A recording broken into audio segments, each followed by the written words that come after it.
Kia ora, hi, I'm Nicola Lautour and I am standing for the Taupō Award. I think councillor's role is really simple to say and really big to do, and that's to be the voice of the constituents of Taupō. My first priority would be around the core infrastructure, seeking to protect it and improve it for future generations without big rates increases.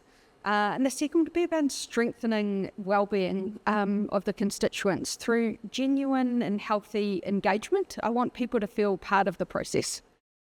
My values are very much around integrity, doing what I say I'm going to do, even when no one's watching, honesty and inclusion.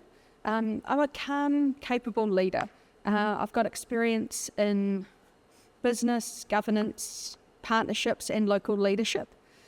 And I'm practical with a really common sense approach to solutions and results. Yeah, biggest challenge, and I don't think it's unique to Taupō, is the way we're communicating these days. And it's the social media and the algorithms, the AI-generated content and aggressive comments online. I truly believe the majority of us want the same thing, and perhaps we've got different ideas as to how we're going to get there.